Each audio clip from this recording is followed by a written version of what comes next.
Hello everyone. हम लोग last turn पे मैट्रिसेस यूनिट के टॉपिक्स पढ़ रहे थे, जिसमें आज हम लोग मैट्रिक्स यूनिट का टॉपिक पढ़ेंगे। Condition for consistency of the non homogeneous system A X is equals to B. इसको हम लोग रोशेस थ्योरम भी बोलते हैं। सबसे पहले हम लोग बात करते हैं ये नॉन होमोजीनियस सिस्टम है क्या और ये कंसिस्टेंसी क्या है। सबसे पहले हम सिस्टम की बात कर रहे हैं। सिस्टम होता है इक्वेशंस, सिस्टम्स ऑफ इक्वेशंस। मतलब हम लोग अभी तक x plus Y plus Z is equals to 2x minus Y plus 7z is equals to 5, 9z minus 5z plus का 9z इज इक्वल्स टू 7, ये है हमारे पास सिस्टम ऑफ इक्वेशंस। हम लोग इसमें एक्स वाई और जेड की वैल्यूज़ फाइंड करते हैं। काफ़ी बार हमारे पास ऐसा भी होता है कि इनकी वैल्यूज़ फाइंड नहीं होती हैं। डन।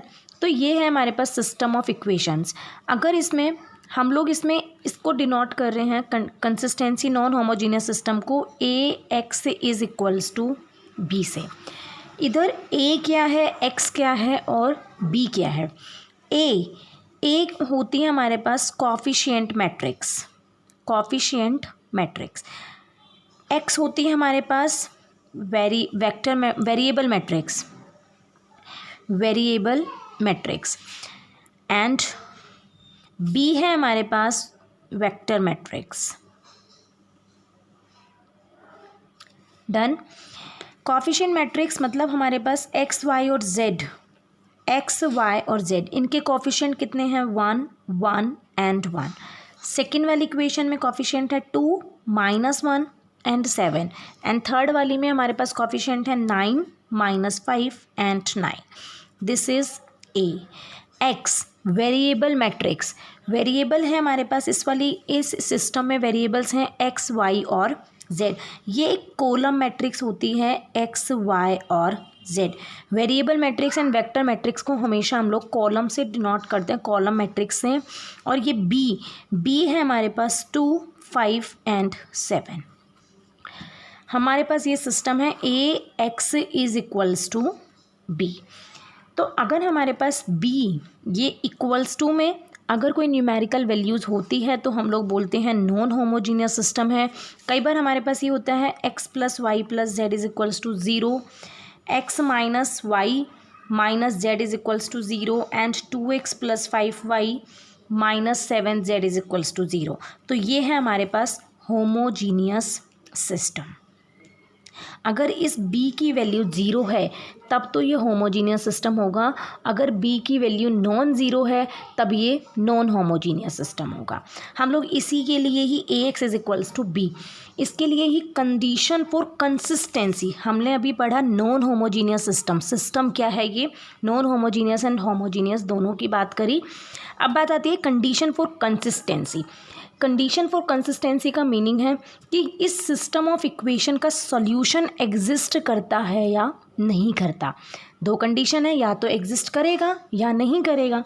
अगर एग्जिस्ट करेगा देन हम लोग बोलते हैं कि ये सिस्टम ऑफ इक्वेशंस है, ये कंसिस्टेंट है। क्या कंसिस्टेंट है। और अगर सॉल्यूशन एग्जिस्ट नहीं होगा then system of equations inconsistent है। डन। अब हम लोग पढ़ते हैं ये है क्या। Condition for consistency of the non homogeneous system A X is equals to B. The system A X is equals to B is consistent और हैज़ सॉल्यूशन। अभी मैंने बात कही कि अगर सॉल्यूशन होगा तो हम लोग बोलेंगे कि कंसिस्टेंट है। अब सॉल्यूशंस में भी हमारे पास सिस्टम ऑफ इक्वेशंस के या तो यूनिक सॉल्यूशन होगा। यूनिक का मतलब एक्स वाई और जेड की एक एक वैल्यूज़ ही आएंगी, और इनफाइनाइट सॉल्यूशन भी एग्जिस्ट करता है कि इनकी हमारे पास काफ़ी सारी वैल्यूज़ आएंगी। If and only if the matrix A and the augmented matrix C are of the same rank. हम लोग अभी क्वेश्चन से समझेंगे कि एग्यूमेंटेड मैट्रिक्स क्या होती है। कि एग्यूमेंटेड मैट्रिक्स की और मैट्रिक्स ए की रैंक अगर सेम होंगी देन सॉल्यूशन एग्जिस्ट करेगा। अब इसमें हम लोग 3 केसेस पढ़ेंगे कि सॉल्यूशन है या नहीं है, या फिर यूनिक है या इनफाइनाइट है। सबसे पहला case, if rank A is equals to rank C. मैं यहाँ सी को एग्यूमेंटेड मैट्रिक्स से डिनोट करती हूँ। एग्यूमेंटेड मैट्रिक्स होती है A by B. C is equals to A by B. कैसे लिखेंगे इसको? ए बाई बी को C is equals to A by B is equals to a matrix 1 1 1 2 -1 7 9 -5 and 9 by B. B की values 2 5 and 7। This is called augmented matrix. Done. अगर rank A और rank C is equals to, अगर दोनों equal हैं तो इस case में solution exist करेगा। अब ये अगर ये इक्वल्स टू एन है, एन क्या है? Number of variable. जैसे अभी अपन ने जो एग्जांपल लिया उसमें नंबर ऑफ वेरिएबल्स है 3 x y और z। अगर हमारे पास इनका दोनों की रैंक इक्वल है और ये इक्वल्स टू एन हो, देन नंबर ऑफ वेरिएबल्स की इक्वल होगा, then the system of equations has a unique solution. If second case, if rank A is equals to rank C is less than n हो, then the given system of equation has infinite solution। means अगर हमारे पास A की rank और C की rank दोनों equal तो हैं but वो लेस देन n है। n का मतलब है नंबर ऑफ वेरिएबल से कम है, तब इनफाइनाइट सॉल्यूशन होगा। अगर दोनों इक्वल हैं और n के इक्वल हैं तब यूनिक सॉल्यूशन होगा। अगर ए की रैंक और सी की रैंक ही इक्वल नहीं है तो कोई सॉल्यूशन एग्जिस्ट नहीं करेगा। मींस सिस्टम है जो हमारा इनकंसिस्टेंट होगा। 3 केस हैं, तीनों केस एक बार रिवाइज कर लेते हैं। If rank A is equals to rank C is equals to number of variable is equals to number of variable, then unique solution exist करेगा। Unique solution. अगर rank A is equals to rank C is less than number of variable then infinite solution exist करेंगे, infinite। and third case is if rank A is not equals to rank C then no solution। या फिर हम कह सकते हैं कि system है जो इनकंसिस्टेंट है, इनकंसिस्टेंट। और इन दोनों केस में हम बोलेंगे जो सिस्टम है वो होगा कंसिस्टेंट। डन। ये 3 केस हमें याद रखने हैं। ओके। होमोजीनियस वाले में हमेशा क्या होगा? सॉल्यूशन एग्जिस्ट करेगा। इसमें हमारे पास सिर्फ 2 ही केस होंगे, या तो यूनिक सॉल्यूशन वाले या इनफाइनाइट सॉल्यूशन वाले। नो सॉल्यूशन वाला केस हमारे पास नहीं होगा क्योंकि rank A is not equals to rank C हमारे पास नहीं आ सकती। नेक्स्ट क्वेश्चन है, examine the consistency of the following equations and solve them if they are consistent। Examine the consistency of the following equation. हमें बताना है कि सिस्टम है हमारा जो कंसिस्टेंट है या इनकंसिस्टेंट है। अगर कंसिस्टेंट है तो हमें सॉल्यूशन भी इसका फाइंड करना है। इक्वेशंस गिवन है x plus Y plus Z is equals to 6, 2x plus Y plus 3z is equals to 13, 5x plus 2y plus Z is equals to 12 and 2x minus 3y minus 2z is equals to -10। सबसे पहले we have the system of equations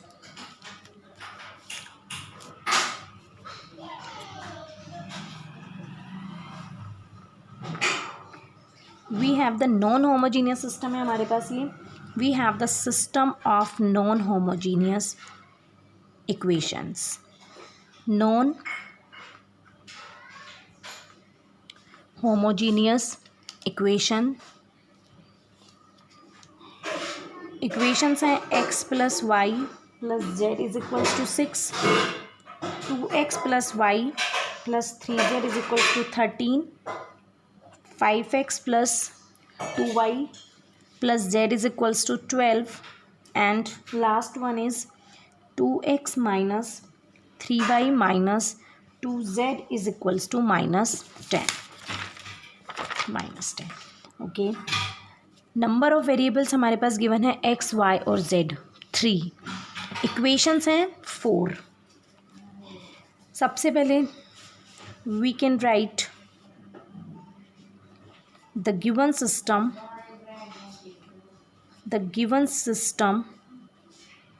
in ax is equals to b form. सबसे पहले हम इसको ax is equals to b की form में लिखते हैं। ए है हमारे पास very coefficient matrix 1 1 1 1 1 1 2 1 3 2 1 3 5 2 1 5 2 1 2 -3 and 2 -3 and -2 A. X है हमारे पास column matrix X Y and Z is equals to B vector matrix 6 13 12 and -10। This is A X and this is B. Okay, अब हमें करना क्या है, सबसे पहले एग्यूमेंटेड मैट्रिक्स, हमें एग्यूमेंटेड मैट्रिक्स से सारा काम करना है। Augmented matrix C is equals to, लिख देना है यहाँ पर, augmented matrix C is equals to A by B. This is equals to A 1 1 1 2 1 3 5 2 1 2 -3 and -2 by B. B है हमारे पास 6 13 12 एंड -10। अब हमें पूरा काम रैंक से करना है। इस अगर कंसिस्टेंसी फाइंड करनी है तो हमें रैंक का कंसेप्ट क्लियर होना चाहिए। रैंक हम लोग फाइंड करते हैं एक्लोन फॉर्म से, और एक्लोन फॉर्म क्या होती है कि हम लोग मैट्रिक्स की नीचे से रोज़ को ज़ीरो बनाना स्टार्ट करते हैं। क्या, मैट्रिक्स की नीचे से रोज़ को जीरो बनाना स्टार्ट करते हैं।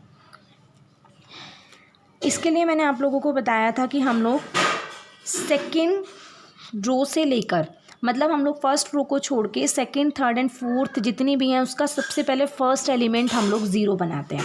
तो इसमें हमें सीधा सीधा दिख रहा है। अब इसमें ध्यान रखेंगे हम कि अगर हम लोग ऑपरेशन इस वाली के लिए लगा रहे हैं, वो पूरी मैट्रिक्स के लिए ही ऑपरेशन लगेगा। इस टाइम हमारे पास ये पूरी मैट्रिक्स है, तो सबसे पहले ऑपरेशन लग रहा है R2 is replace bye R2 minus 2R1, R3 is replaced by R3 minus 5R1 and R4 is replaced by R4 minus 2R1. Then C matrix is replaced by first row में no change 1 1 1 and 6, second row में 2 minus 2 0, -2 से multiply कर रहे हैं R2 के लिए, तो -2 + 1 -1, -2 + 3 + 1 and -2 से मल्टीप्लाई किया -12 + 13 + 1। R3 के लिए हम लोग -5 से मल्टीप्लाई कर रहे हैं R1 को, -5 + 5 0, -5 + 2 -3, -5 + 1 -4 एंड -5 × 6 -30, -30 + 12 हमारे पास आ जाएगा -18। एंड लास्ट वन इज़ -2 से मल्टीप्लाई कर रहे हैं R4 के लिए, -2 + 2 0, -2 -3 -5, -2 -2 -4 एंड -12 -10 -22। ये हमारे पास सी मैट्रिक्स अभी आ चुकी है। अब हम लोग R2 की हेल्प से R3 और R4 को चेंज कर सकते हैं। ठीक है, हम लोग R3 की हेल्प से R2 की हेल्प से चेंज करेंगे। देन R2 में तो चेंज नहीं कर सकते हम लोग। R3 is replace by R3, इसमें -3 से मल्टीप्लाई करें जिससे +3 हो जाए, -3 R2 and R4 is replace by R4, इसमें -5 से मल्टीप्लाई करें, -5 R2। Then C matrix is replaced by, C matrix क्या चेंज हो जाएगी, फर्स्ट रो में no change 1 1 1 and 6, second row में no change 0 -1 1 and 1 and R3 में फर्स्ट एलिमेंट तो 0, इसको भी -3 से मल्टीप्लाई करेंगे, ऐड करेंगे, देन 0, -3 से मल्टीप्लाई किया तो +3 +3 -3 0, -3 से मल्टीप्लाई किया देन -3 -3 एंड माइनस का 4 -7 एंड -3 एंड माइनस का 18, -3 एंड -18 हमारे पास हो जाएगा माइनस का 21। R4 चेंज करेंगे हम लोग, R4 को ऑपरेशन है R4 is replace by R4 -5 R2, -5 से सेकेंड रो को -5 से मल्टीप्लाई किया, फर्स्ट एलिमेंट 0, सेकेंड एलिमेंट में +5 -5 0, इसमें हमारे पास आ जाएगा माइनस का 5 और -4 -9 एंड -5 एंड -22 माइनस का 27। अब हम लोग R3 की हेल्प से सिर्फ R4 को चेंज कर सकते हैं, बाकी किसी को भी हम लोग चेंज नहीं कर सकते। R4 इज़ रिप्लेस बाय, या तो हमारे पास एक ये मेथड है कि हम लोग सबसे पहले R3 को और R4 को 7 से डिवाइड, R3 में हम लोग 7 का डिवाइड कर रहे हैं, R3 is replace by R3 by -7 and R4 is replace by R4 divide by -9, minus से मल्टीप्लाई कर रहे हैं एंड डिवाइड कर रहे हैं 9 से। देन C मैट्रिक्स हमारी चेंज हो जाएगी, फर्स्ट रो में no change, second row as it is, third row में -7 से डिवाइड किया, -7 divide by -7 +1 and -21 divide by -7, minus से minus cancel, 21 divide by 7 3 and R4 में 0 0 -9 से डिवाइड किया, देन +1 -27 डिवाइड बाई -9 3। अब देखिए R3 की हेल्प से सीधा सीधा R4 अगर हम लोग ये ऑपरेशन लगा दें, R4 is replace by R4 minus R3, then हमारे पास सीधा ही R4 0 बन रही है।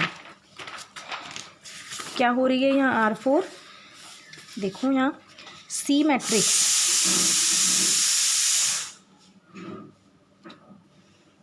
One 1 1 and 6 0 -1 1 and 1, third row is 3 and fourth R4 is replaced by R4 minus R3, 0 -0 0 -0 1 -1 and 3 -3, all elements are 0 in R4। बाकी कोई भी हम लोग चेंज नहीं कर पा रहे, this is called echelon form. Okay, अब हमें देखना है, ये है हमारे पास A/B का कॉम्बिनेशन थी हमारी एग्यूमेंटेड मैट्रिक्स। तो हम लोग अब क्या करेंगे, रैंक देखनी है, अब कोई चेंज नहीं कर सकते, अब हमें सिर्फ रैंक देखनी है कि हमारे पास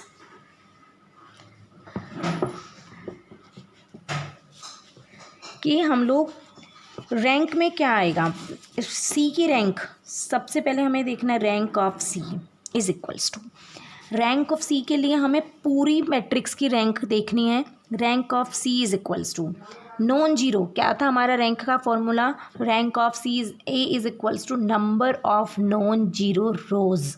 तो ये भी नॉन जीरो, पूरी रो को देखेंगे, ये पूरी नॉन जीरो है, ये भी नॉन जीरो है, ये भी नॉन जीरो है एंड लास्ट वाली ज़ीरो रो है। देन रैंक ऑफ सी क्या होगी, नंबर ऑफ नॉन जीरो यानी कि 3। अब हमें देखना है रैंक ऑफ ए। जब हम लोग रैंक ऑफ ए देखेंगे तो हमें इस वाले को कवर करके रखना है, बी वाला पोर्शन सिर्फ हमारे पास रैंक ऑफ ए हमें इसकी देखनी है। रैंक ऑफ ए क्या होगा हमारे पास, इसमें भी number of non zero rows, तो ये भी नॉन जीरो, ये भी नॉन जीरो और ये भी नॉन जीरो और ये ज़ीरो है, तो rank of A is equals to 3। तो this is implies rank of C is equals to rank of A is equals to 3। अब क्या था, ये दोनों इक्वल तो हैं, तो मतलब कंसिस्टेंट तो है हमारा सॉल्यूशन, बट अब हमें ये देखना है कि क्या ये हमारे पास जो 3 है ये नंबर ऑफ वेरिएबल्स के इक्वल है या नहीं है। हमारे पास वेरिएबल्स थे x, y और z, तो means this is equals to number of variables, this is equals to number of variables, means this is implies the given system is consistent and has unique solution unique solution क्यों, क्योंकि rank of A is equals to rank of C is equals to number of variables के equal है, इसलिए unique solution वाला case आया है। अब ये यूनिक सॉल्यूशन है क्या, अब देखते हैं हम लोग ये यूनिक सॉल्यूशन कैसे फाइंड करेंगे। यूनिक सॉल्यूशन के लिए हम लोग चाहे इनफाइनाइट सॉल्यूशन निकालें चाहे यूनिक सॉल्यूशन निकालें, हम लोग क्या करेंगे, अभी तक हमने हमारी इक्वेशंस को मैट्रिक्स फॉर्म में लिखा था, अब सॉल्यूशन फाइंड करने के लिए मैट्रिक्स को इक्वेशन फॉर्म में कन्वर्ट करते हैं। कैसे करेंगे, हमने इसको, ये कोएफिशिएंट मैट्रिक्स ही तो थी और ये हमारी बी थी, तो हम लोग उसी हिसाब से इसको हम लोग एक्स वाई और जेड से मल्टीप्लाई करेंगे। X plus Y plus Z, X plus Y plus Z is equals to 6। 0x minus Y plus Z is equals to 1 and 0x plus 0y plus का 1z इज इक्वल्स टू 3। अब सीधा सीधा दिख रहा है हमें कि z की वैल्यू 3 आ गई, z की वैल्यू इसमें पुट करी तो minus Y plus 3 is equals to 1, then minus y is equals to 1 minus 3 minus 2, then y is equals to 2। y और z की वैल्यू इसमें पुट करेंगे, देन इसमें क्या आ जाएगा, x is equals to 6, y का मैंने इधर ट्रांसफ़र कर दिया -2 एंड z का भी इधर ट्रांसफ़र कर दिया -3, तो 3 माइनस 2 माइनस का 5, 6 माइनस 3 1। देन यूनिक सॉल्यूशन था, यूनिक सॉल्यूशन की वैल्यू है x is equals to 1, y is equals to 2 and z is equals to 3। ये हमारा सॉल्यूशन है। इस कंडीशन की वजह से हमारा क्या था, कंसिस्टेंट था एंड यूनिक सॉल्यूशन था। ओके।